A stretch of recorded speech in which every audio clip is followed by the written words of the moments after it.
Hello and welcome to Frontrunner Motorsport. And finally, the 2020 Formula One Championship has come to an end.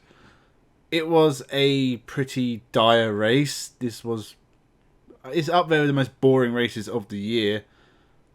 But we say goodbye to a lot of drivers from the grid.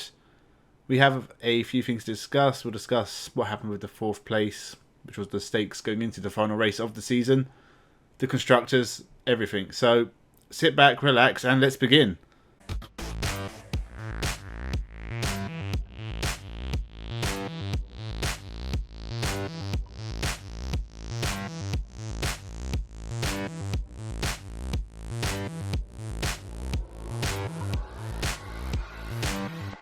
Welcome to Frontrunner Motorsport. So let's start with the drivers leaving Formula One. It looks like we're saying goodbye to Sergio Perez. He hasn't got a drive for 2021. He may be back in the future, but you can look at people like Nico Hulkenberg and say that's not an easy task. As it is, he finished fourth in the championship. He took his first ever win. This was by far his best year in Formula One ever. It's a shame we're losing him just as he seems to be hitting his peak. But it looks like it's over. It was great seeing him take his first win. His last race only lasted 10 laps. He was the only retirement in Abu Dhabi. And it's a shame we lose him this way. But Sergio Perez has had a good career. He's had a fair few number of podiums. He has a very high reputation for a driver who's being replaced. But that's how Formula One goes. Kevin Magnussen. He got second place on his debut with McLaren. It looked like he was going to be a good driver for the future. Then it's never really worked out for him. It may have been a bad move moving to Haas because they've never really had the car to show what their drivers can do. This last year has been awful. He only scored a point. He only finished 17th or 18th in this race. He peaked at his first ever race and it went downhill from there. It's a shame, but he's going to the WeatherTech series, I believe, which is a massive downgrade for someone who did look talented when he came into Formula One. Two drivers you probably wouldn't be thinking of right now, who have also probably had their last race, are Jack Aitken and Pietro Fittipaldi. I don't see either of these drivers ever returning to the grid. Jack Aitken's a bit average. He hasn't done great things in Formula 2. The one race he's had in Formula 1, he made a mistake and he did okay to get to the end, but it wasn't anything earth-shattering, which would be difficult to do in a Williams anyway, but he was where you expected him to be. I don't see him coming back. I think other drivers in the Williams, I don't know what you call it, the academy or the reserves, whatever, they have other options in the future when they need it. Unless Lewis Hamilton retires and George Russell moves up to Mercedes, we're not seeing Jack Aitken back. And even then, I'm not sure he would be their first choice. Pietro Fittipaldi, he did fine. He survived both races. He was at the back, but he didn't embarrass himself. But he's another driver who I think hasn't really shown he's good enough to be in Formula 1. Apart from that one Formula V8 3.5 Series win, which was a few years ago now. And he had a bad year in DTM. He's made his Formula 1 debut. But with Mick Schumacher and Nikita Mazepin coming in, that'll be the Haas lineup for the next couple of years at least. And by then, Pietro Fittipaldi will be old news. He'll probably go out to America. I can see him racing in IndyCar. But I think these two races will be it. And he did fine. Again, nothing earth-shattering. Daniel Kvyat. I think he'll be replaced by Yuki Tsunoda. I'm sure that'll be announced at some point. He has been an up-and-down driver over the years. He was good in his first stint with Toro Rosso. Earned his call-up to Red Bull. He got a podium. Made mistakes. Had a really bad race in Russia where he took out Vettel twice. We took out a couple of drivers. I can't remember now. He's came back to Toro Rosso. He's done a fine job. Got a podium for them at Hockenheim last year. He got a fourth place finish this year. He hasn't been miles off the pace of Gasly. The last few races he's been qualifying really well and scoring points. But he's had his time. And I think it's right to replace him with new up-and-coming talent. As for everyone else, I don't think there's too many unlikely to leave. I think Alexander Albon will be given another chance by Red Bull. There's still 3 seats open because Lance Stroll has been announced as an Aston Martin driver next year, which was obvious it was always going to happen. Technically, the 3 seats open are the AlphaTauri seat, which is likely to be given to Yuki Tsunoda. the Mercedes seat, because Lewis Hamilton has not yet signed a contract to race next year, and the Red Bull seat, which has been a lot of speculation. I think they will give Albon another chance, especially as over the last 4 or 5 races he has looked pretty good. Not great, but he's shown signs of improvement. He got his second podium. He finished 4th in Abu Dhabi, and he was there where he needed to be to disrupt Mercedes' strategy. They couldn't pit because they would be behind Albon, which would probably hurt their race. So, I think he will be signed to Red Bull next year. The only other driver I think we're probably saying goodbye to is Nico Hulkenberg, because there's no space on the grid for him next year, and he has sort of become the super sub. I don't know if that'll be true next year. I guess it depends on what team. But I think if Aston Martin need a driver to come in, they will call Sergio Perez. And finally, Romain Grosjon, who unfortunately didn't get to race in the last 2 races of the championship because of his injuries from the Sakir crash. I think one of the best untapped talents in Formula 1 ever. Last few years of Haas have been disappointing, and he only got 2 points this year, but he did beat Magnussen. But I think there was a time when Romain Grosjean could have been signed to a top team and done a good job. I honestly think that Ferrari could have taken a dive on him if Carlos Sainz hadn't signed with the team. Although I'm sure he'd have been pretty low on their list. But as a driver who could score points for the team and play second fiddle to Charles Leclerc, Romain Grosjean could have done a good job for Ferrari. Hopefully he recovers fine and he can get a drive in another motorsport series. I could see him racing at Le Mans or Formula E or something like that. We'll have to see what he announces. It sounds like he's going to get a test with Mercedes, which is fine. But it looks like his Formula 1 career is over. I don't see any of these drivers coming back because it's difficult. I mean, drivers have come back. Daniel Kvyat had time off and came back. But you've lost your seat, so unless new teams join the grid and they want an experienced driver, it's unlikely to happen. Now, the Abu Dhabi race. This was a really boring race. Mercedes apparently had MGU issues, so they were slower. Verstappen dominated pole position, led every lap, took the win. Max Verstappen's driver of the year, hands down for me, because Mercedes haven't had a great year. Bottas is incredibly average. He underperforms constantly. And Hamilton's made mistakes. The accident with Albon at the start of the year, he's had a couple of penalties. He was off the pace at Abu Dhabi today. This hasn't been his greatest year, as much as people say it will be, because they do it every year, but this was Hamilton's greatest year. I don't know what Hamilton's greatest year is, because they all sort of blend together. But this wasn't it. This was a pretty poor year. But it shows how dominant Mercedes are, that they are 1 and 2 in the championship, despite having a poor year.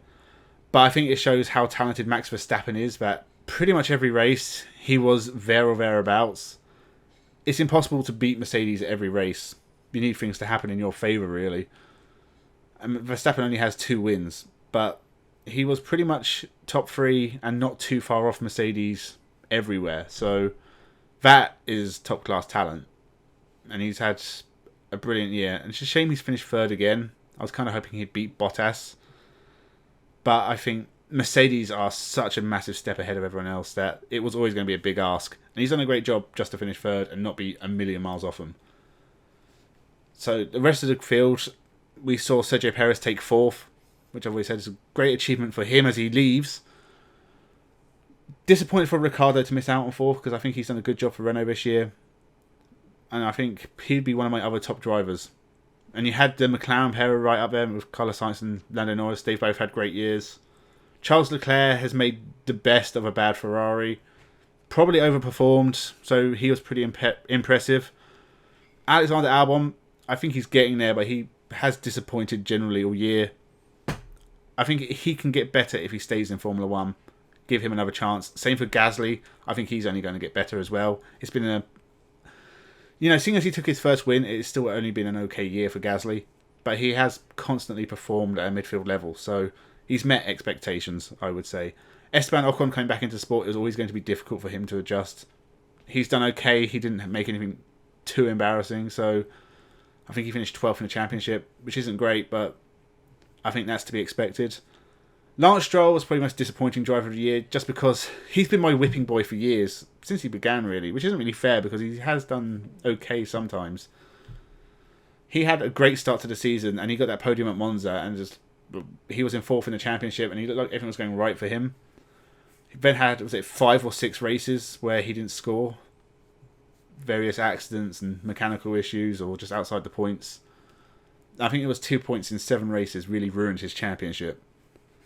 He's done a good job this year, a couple of podiums, probably his best year by far. Probably disappointed to only finish 10th or 11th in the championship. But again, I think he's only going to improve depending on where they are next year. It'd be interesting to see the dynamic with Vettel, because I should imagine Sebastian Vettel, with all his experience in championships, will want to be number 1 driver. Whether Aston Martin will do that, especially with the boss's son in the second seat. It's going to be an interesting dynamic at Aston Martin, as it is at Alpine with Ocon and Alonso, because we're going to have to see how Alonso adjusts to coming back, because it's been 2 years. Well, it's only been a year. I don't know how long he's been gone for, but it was longer than that. I don't know, time is so weird at the moment. But Alonso coming back, he's going to have to readjust. It'll be interesting to see how good he is next year. I don't think there's many more people on the grid. I think Kvyat's had a good year. Antonio Giovinazzi and Raikkonen. I mean, given Alfa Romeo and their Ferrari engines have been essentially the best of the back markers, it's tough to say how good they performed. And Giovinazzi's had mistakes, and I was kind of cruel at the time to say he shouldn't be at Alfa Romeo next year. Both drivers announced for next year, which is interesting, because I thought Alfa Romeo would have a complete change, and I thought Haas wouldn't change anything.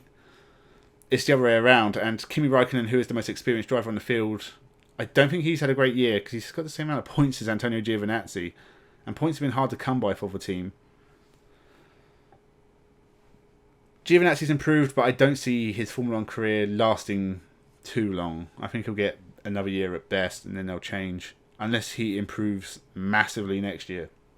Kimi Raikkonen, I mean, it's just amazing to still see him there. I was 12 when Raikkonen debuted, and he's still there, which is amazing. I know he had a few years off for rallying, which didn't go out too well. But, I mean, it's just amazing to see the old man on the grid still. Finally, Williams. Again, it was as good as it could get. Williams improved this year. They were closer to everyone else. Both drivers unlucky to not have points. Latifi did a decent job in his first year.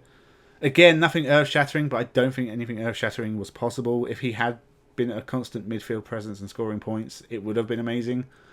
But I think him and George Russell are doing a good enough job. I think George Russell and Bottas prove how dominant Mercedes are, and how that damages Lewis Hamilton's reputation, because everyone who says, Lewis Hamilton is the greatest driver of all time and it's him winning, not the car. George Russell, in his first drive in that car, when he didn't fit in it properly and he wasn't comfortable, should have won that race. It was only because of Mercedes' mistakes at the pit stop that he didn't, and there been a puncture. Bottas is a really average driver. He underperforms constantly, and he can still finish second in the championship. That is why Mercedes are so dominant, and that's why you can't remove Mercedes from the Lewis Hamilton equation. They are the greatest team in Formula 1 history. Lewis Hamilton's a great driver, and that's clear. He's won 7 championships. You have to be great to do that. He's not the greatest of all time because he's had the most dominant machinery for the majority of his career. That's it. As for Abu Dhabi, I really hate pretty much all the Middle East Grand Prix. It'll be interesting to see what Saudi Arabia is like next year, because Sakir always bores me to tears, and Abu Dhabi's never done anything for me either. It's just the layout of the track I don't like. I can't see why they can't see that it's boring and they can't change the track somehow, or get whoever organises it to make changes to the track. Keep the tunnel. The tunnel in the pit lane is really cool, but everything else, make that track more interesting to watch, or just stop going there. I know the money's good, but if that money entertainment equation is really hard to get right, and Abu Dhabi never helps because it's a boring race, and this was a terrible race. You had the odd overtake on DRS, and I think that's it. There was no normal overtakes, not what I saw on TV. So I mean, it's going to be back next year, obviously, and 23 races. I mean, that's not very Formula 1. I think 17 or 18 is actually about the right level, and this year it's all been condensed into 5 months. But honestly, 17 races from March to November is fine. I don't really like this series going into December. It's wrong. I don't know. That's just my thoughts on that. As it is, I'm looking forward to 2021. There's some interesting driver changes. A full calendar would be nice. And obviously, back in Australia. Melbourne is a great track. I love Melbourne. It's nice to have that back on the calendar next year, and hopefully it won't be cancelled. So, hey, let's all go and look forward to 2021. And then 2022 with the regulation changes. It should be next year, but it's not. I should imagine if Lewis Hamilton will probably sign a new contract at some point in the next few weeks, and he'll be back, and he will win next year's championship. And everyone will go on about how great he is. At some point, he's going to retire. Hopefully soon, because I think George Russell does deserve to drive in that car, and not with Williams for the next 4 or 5 years. But I don't understand why they signed Bottas for 2021. It'd have been so interesting to have George Russell in that second seat. Doesn't matter. So, there's one more race of the 2020 motorsport season really left, which is the Super Formula finale. There's 3 or 4 drivers who can go for that championship, so that'll be an interesting race.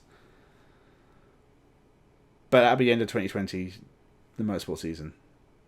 But 2021 is beginning now and very soon, because Trophy Andros, the ice racing series, starts next week, I think. It might have been this week. I think it was next week.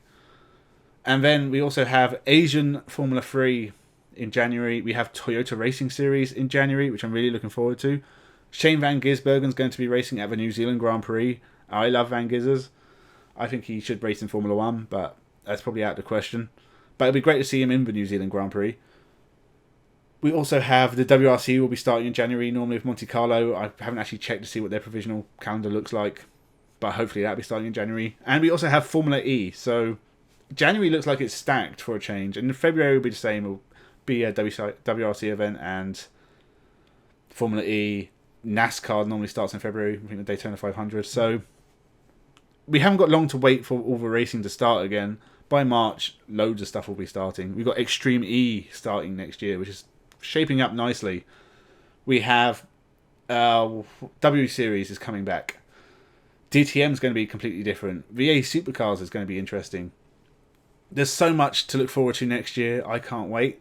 But you should remember to subscribe to the channel, because we've got a lot of interesting stuff coming out right now. This week, next week, whatever you want to call it, I will do my reaction videos to my Formula 1 and WRC 2020 predictions. They're interesting. They're worth subscribing for. The next part of me rating every Ferrari Formula 1 driver ever comes out. So that's part 3.